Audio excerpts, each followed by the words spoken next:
O presidente Jair Bolsonaro, pelas redes sociais, compartilhou um vídeo com trecho de uma sessão do Supremo Tribunal Federal em que diversos ministros interrompem a sustentação oral do advogado do Sindicato Nacional dos Peritos Criminais Federais para impedi-lo de relatar as falhas no sistema eletrônico de votação. No vídeo, os ministros Ricardo Lewandowski, Carmen Lúcia, Luiz Fux e Gilmar Mendes interrompem o advogado diversas vezes para dizer que o sistema é seguro, sem ouvir os argumentos que o advogado tentava apresentar. O presidente Jair Bolsonaro citou: "A democracia de um país não pode estar nas mãos de uns poucos técnicos que tenham acesso exclusivo ao código-fonte e também às chaves criptográficas." O presidente questionou: "A pergunta que fica: por que 3 ministros do Supremo rejeitam com veemência a possibilidade de termos eleições com auditoria nos votos?" Veja o vídeo compartilhado pelo presidente Jair Bolsonaro. Falo em nome do Sindicato Nacional dos Peritos Criminais Federais. A pertinência temática de nossa intervenção vem da Resolução 23.550, editada pelo TSE, que indica quais são as instituições competentes a participar do processo antecipado de fiscalização e auditoria dos programas de computador que compõem a urna. Dentre essas instituições está o Supremo Tribunal Federal e também está o Departamento de Polícia Federal, dentro do qual os peritos criminais federais com especialização em informática são aqueles que têm habilidade para interferir. E o fizeram. Participaram do teste público de segurança do sistema eletrônico de votação. Teste esse que foi composto, talvez, pelos maiores nomes da computação no Brasil. E o resultado foi que esses profissionais conseguiram, sim, encontrar diversos vícios, diversas falhas no sistema eletrônico de votação. A título de exemplo, conseguiram esses profissionais fazerem ataques ao sistema de inicialização da urna. Conseguiram gerar um boletim de urna falso. Conseguiram também obter a chave criptográfica da urna. Conseguiram ainda, e o que é mais grave, recuperar a ordem do RDV, que é o Registro Digital do Voto, e é o que garante o sigilo do voto. E, portanto, conseguiram identificar qual era o primeiro, o segundo, o terceiro voto de cada um dos eleitores. Senhor presidente, o senhor me permite? Eminente advogado, eu queria perguntar a Vossa Excelência se esse é um teste oficial, foi divulgado, sim, quando foi feito, como foi feito, sob os auspícios do TSE. O TSE já fez. Porque queria dizer a Vossa Excelência que quando fui presidente do TSE, isso não significa absolutamente nenhuma antecipação de voto, opinião, nós fizemos uma auditoria pública por meio de edital, com personalidades que testaram a rigidez das urnas e que foram recrutadas, ou se habilitaram, melhor dizendo, a esse teste, pessoas oriundas da academia, das Forças Armadas, particulares, e naquela ocasião, depois de uma semana de testes intensivos, nenhuma falha nas urnas foi encontrada. Então eu queria apenas que Vossa Excelência, se pudesse, esclarecesse que tipo de teste é esse que foi feito e quando foi feito, sob os auspícios de quem, a pedido de quem e como é que isto foi divulgado. Os testes foram feitos... a participação, se possível, agregando a Vossa Excelência, do próprio Tribunal Superior Eleitoral, que faz esses chamamentos públicos diuturnamente. Os testes... Porque essa, senhor presidente, é uma imputação muito séria. Da maior gravidade. Séria, e precisa verificar a verossimilhança disso. Eu estou impedido, senhor presidente, que eu formulei um pedido das informações, mas eu queria apenas esclarecer que há menos de um mês foi realizado o último teste. Isso, todos os processos eleitorais são feitos. E eu queria saber se foi nesse teste que o teste de 2017 e de 2016. Sim. Agora, principalmente foi encontrado pelo... tribuna é um dever do advogado. Pelo grupo G4, que é o grupo do advogado Peixinho, do perito Peixinho, pelo grupo também do professor Diego Aranha, da Unicamp, e também pelo grupo do professor Dourado Rezende. Ok? Se o relatório do TSE... Para deixar isso claro, o TSE, com licença do advogado, o TSE a rigor, sempre fez esses testes. Todos os chamamentos são feitos. E isso está, inclusive, nos atos normativos que balizam toda essa questão. E houve, de fato, e o tribunal sempre chamou, na verdade, chama os melhores hackers, os melhores peritos para fazerem esse teste em nome da segurança do sistema. E depois faz o reteste.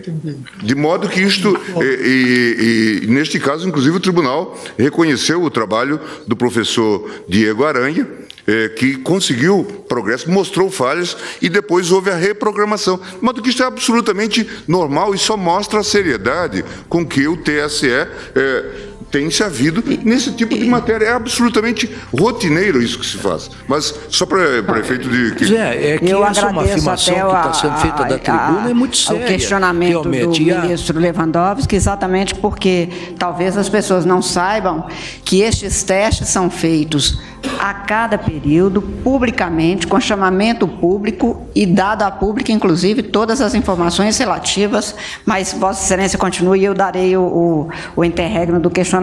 Obrigado, e apenas em resposta ao questionamento, o relatório a que me refiro é o relatório mencionado pelo ministro Gilmar Mendes e que está disponível no site do TSE. A minha indagação, o último reteste feito é de 2018, esses 2017. dados? 2017. 2016, 2009, 10, 16 e 17. Mas, a despeito de tudo isso, os peritos criminais não estão aqui para um retrocesso. Os peritos criminais reconhecem, com certeza, os grandes avanços que foram conquistados pela urna eletrônica. E é bom que fique bastante claro que a impressão do registro de voto não é um adeus ao voto eletrônico. O voto eletrônico permanece sendo um voto eletrônico, apenas com mais um mecanismo de auditoria.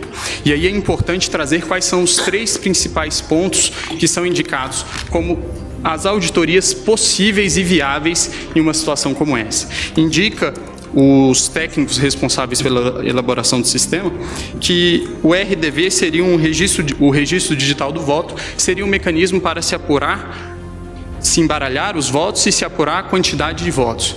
É bem verdade, mas esse sistema, o RDV, apenas permite apurar se foi adicionado ou excluído algum voto, e não se o voto foi registrado devidamente como o eleitor confirmou no momento que apertou o botão.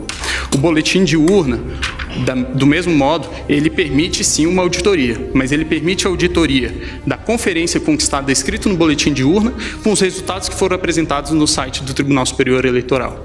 Mas ele não permite, novamente, se verificar se o voto foi registrado de maneira adequada.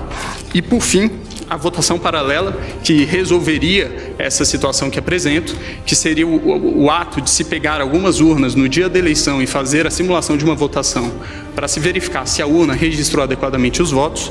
Elas, segundo informações do professor Pedro Dourado Rezende, na audiência pública realizada no Congresso Nacional, não seriam suficientes para isso, porque qualquer programador com pouco tempo e poucas linhas no código-fonte conseguiria programar o sistema para que ele identificasse que o registro biométrico está sendo dispensado com um percentual acima do normal e para que, portanto, os vícios não surgissem nesse teste. Então, o professor, não vou ler por conta dos 8 minutos que me foram limitados, qual é o posicionamento do professor. E indica ainda o professor Diego Aranha, que existe ainda a possibilidade de fraude interna. Obviamente, os peritos criminais não estão aqui a dizer que existe algum tipo de fraudador dentro do TSE, nunca diremos isso e acreditamos que todos que estão lá são corretos. Mas o que está a se dizer aqui é que a democracia de um país não pode estar sujeita ao controle de alguns poucos técnicos que têm acesso ao código-fonte e também às chaves criptográficas. É necessário haver um controle do controlador, garantir a auditoria ao próprio sistema eletrônico que se pretende ver se está sendo fraudado ou não, é garantir ao fraudador fraudar a própria auditoria. Então, a impressão do voto, ele permitirá que, em eventual situação de dúvida a respeito da rigidez do processo de escrutínio, possa haver efetivamente uma auditoria. Em relação a algumas das preocupações que foram trazidas pela Procuradora-Geral, várias delas já foram respondidas por uma resolução que veio a ser editada posteriormente pelo TSE, que é a Resolução 23.521, que dispõe, inclusive, como funcionaria no caso de a urna dar um problema, a impressora travar. Dispõe a resolução que existirá também uma impressora de contingência, haverá um lacramento sem contato humano para que essa impressora possa ser substituída. Também em relação ao argumento de que deficientes visuais não teriam como verificar o voto impresso, foi editado também em 2017 a Resolução 23.554 pelo TSE, que dispõe que o deficiente visual poderá ser acompanhado de uma pessoa de sua confiança. Sobre o risco também de que, durante uma pane da impressora, o fiscal de urna poderia chegar e ver qual é o voto daquela pessoa que está dentro da cabine, esse argumento também não me parece bastante plausível, tendo em vista que a urna eletrônica também pode travar com a sua tela congelada e também um fiscal de urna teria que entrar para trocar pela urna de contingência. O Brasil, excelentíssimos ministros, é o último país que ainda adota o sistema DRE sem o VivPET. O VivPET é exatamente isso que nós estamos falando, que é a impressão do registro. Países que em algum momento já adotaram o sistema que hoje adotamos, já o abandonaram. A título de exemplo, Alemanha, Bélgica, Holanda, Irlanda, Inglaterra, Rússia, Índia, Estados Unidos, Canadá e México.